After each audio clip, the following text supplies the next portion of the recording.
Assalamualaikum teman-teman. Kenalin, aku Cindy Amelia, mahasiswi bimbingan konseling Islam UIN Sunan Gunung Jati Bandung. Di sini aku mau sharing nih ke teman-teman perihal self healing terbaik dalam Islam. Pastinya teman-teman udah gak asing lagi kan dengan kata self healing. Tapi tahu gak sih apa itu sebenarnya self healing dan gimana sih caranya self healing dalam Islam?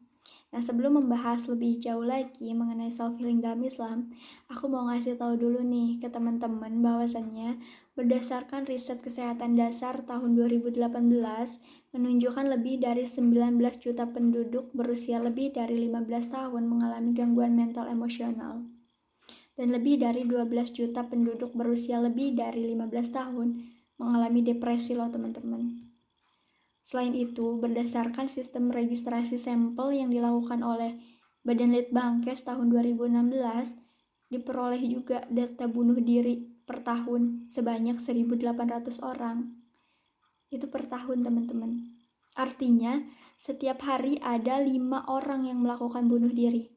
Serta 47,7% korban bunuh diri tersebut adalah pada usia 10 hingga 39 tahun. Yang merupakan usia anak remaja dan usia produktif.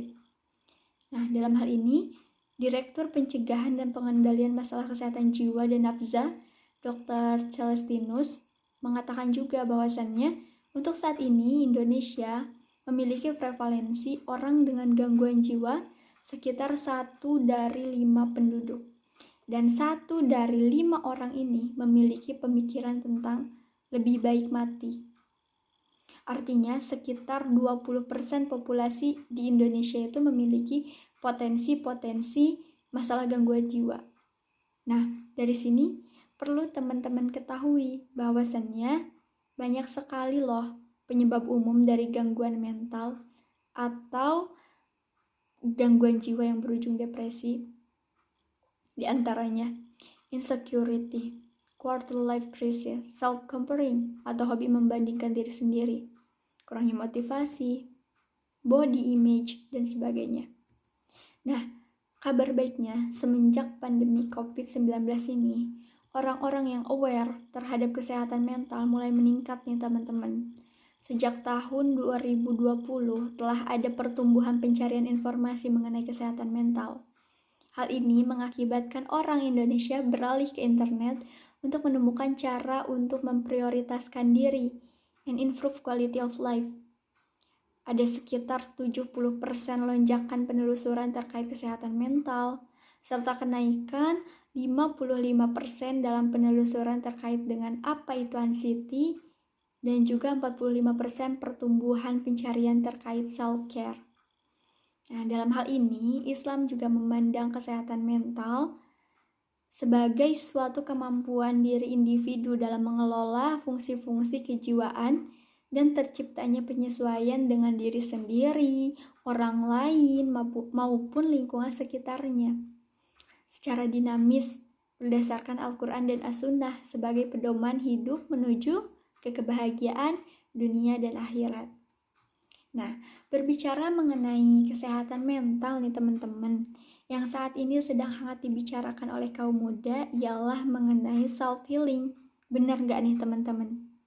Tapi tahu nggak sebenarnya apa sih self-healing itu? Nah, self-healing ini merupakan sebuah metode penyembuhan penyakit yang bukan dengan menggunakan obat, tetapi sifatnya adalah untuk menyembuhkan dan mengeluarkan perasaan atau emosi yang terpendam. Dalam praktiknya, self-healing bisa dilakukan dengan beberapa rangkaian latihan praktis secara mandiri loh teman-teman. Misalnya, dengan memberikan sugesti positif pada diri sendiri, mindfulness, melakukan me time, dan sebagainya. Namun, kita sebagai umat Islam nih teman-teman, pastinya pernah dong terlintas pertanyaan di pikiran kita seperti, ada nggak ya cara self-healing dalam Islam? Nah, perlu teman-teman ketahui bahwasannya Islam adalah agama yang mengakui keberadaan manusia dari aspek fisik dan emosional. Sedih, marah, khawatir, takut, dan perasaan lainnya adalah bagian dari ciptaan Allah Subhanahu wa taala. Rasulullah Shallallahu alaihi wasallam juga pernah mengalaminya. Rasulullah juga pernah merasakan sedih, khawatir, takut, merasa kehilangan, putus asa, dan sebagainya. Di saat emosinya tidak dalam keadaan yang baik-baik saja, Rasulullah pernah menyendiri atau beruzlah di Gua Hiro, melaksanakan sholat, zikir, ataupun kembali bertafakur akan kebesaran Allah Subhanahu wa taala. Nah, sejalan dengan hal ini, dalam Islam ada loh beberapa teknik self-healing terbaik yang dapat kita praktikkan setiap hari. Ada banyak. Mungkin aku bakal nyampein beberapa aja ya ke teman-teman. Tapi teman-teman bisa juga cari-cari gitu. Cara self-healing dalam Islam itu banyak. Yang pertama itu, trust in Allah. Percaya kepada Allah Subhanahu wa ta'ala. Dalam Quran surat At-Taubah ayat 51 Allah berfirman, "Katakanlah Muhammad, tidaklah akan menimpa kami melainkan apa yang telah ditetapkan Allah bagi kami. Dialah pelindung kami dan hanya kepada Allah bertakwalah orang-orang yang beriman." Nah, yang pertama yang bisa kita lakukan ialah percaya kepada Allah. Kita yakin bahwasannya suatu musibah, cobaan, serta ujian yang menimpa kita adalah sesuatu yang telah Allah tetapkan, dan Allah tidak akan memberikan ujian kepada kita di luar kemampuan kita. Itu artinya Allah yakin bahwa ujian yang Ia berikan kepada kita bisa mengatasinya. Kemudian yang kedua, melakukan ibadah harian seperti halnya sholat, saum, zikir, membaca Al-Quran, dan sebagainya. Selain sebagai upaya pemulihan mental, ibadah juga merupakan aktivitas mendekatkan diri kepada Allah Subhanahu wa taala. Oleh karenanya, kita akan memperoleh ketenangan jiwa ketika melakukannya. Seperti halnya dengan melakukan sholat nih teman-teman. Nah, sholat ini merupakan salah satu jalan kita di mana kita bisa menumpahkan seluruh perasaan dan pikiran kita kepada Allah Subhanahu wa taala.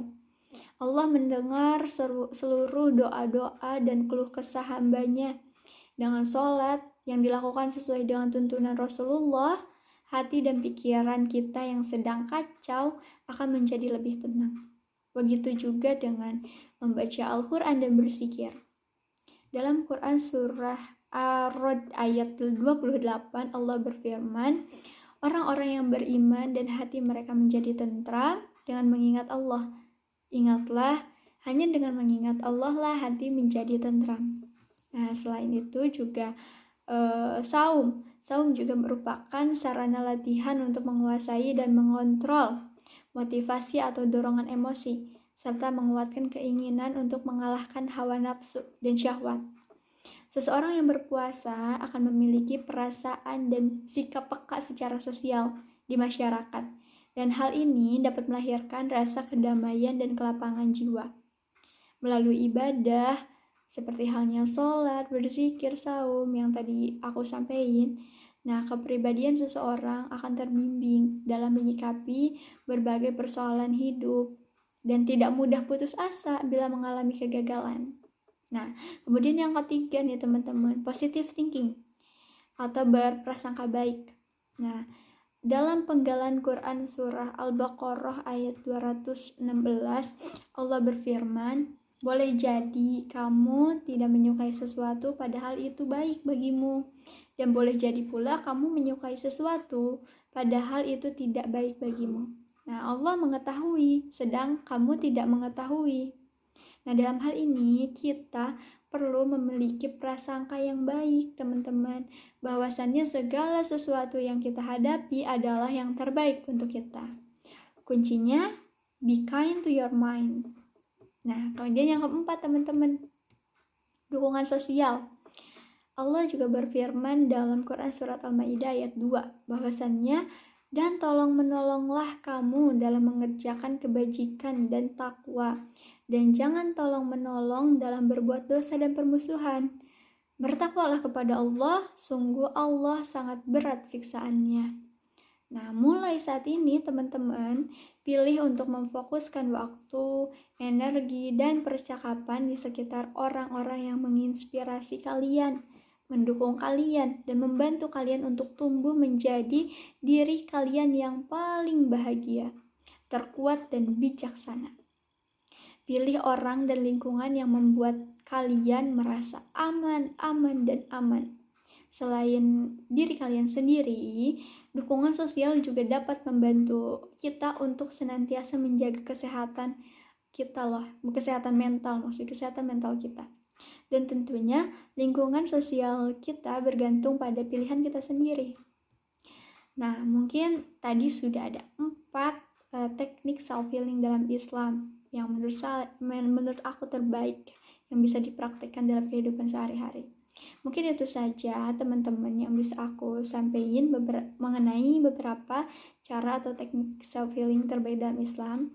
Nah, sudah jelas ya teman-teman bahwa penyaluran self healing ini tidak semata-mata hanya dapat dilakukan dengan berlibur ke tempat-tempat yang instagramable saja, tetapi ada beberapa upaya khususnya dalam Islam yang bisa kita lakukan untuk melakukan pemulihan psikis, seperti halnya yang tadi udah aku sampaikan.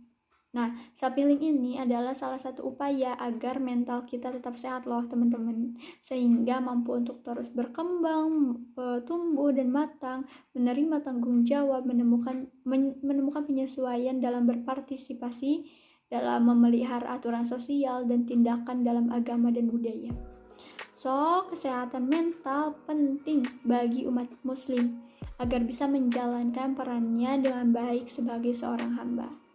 Dan jangan lupa untuk menjadi bahagia ialah dengan bersyukur terhadap apa yang kita miliki. Explore yourself, redefining your happiness and your success story, and recharge your iman. Oke, mungkin itu saja dari aku teman-teman. Sekian dan terima kasih. Assalamualaikum warahmatullahi wabarakatuh. See you. Semoga bermanfaat.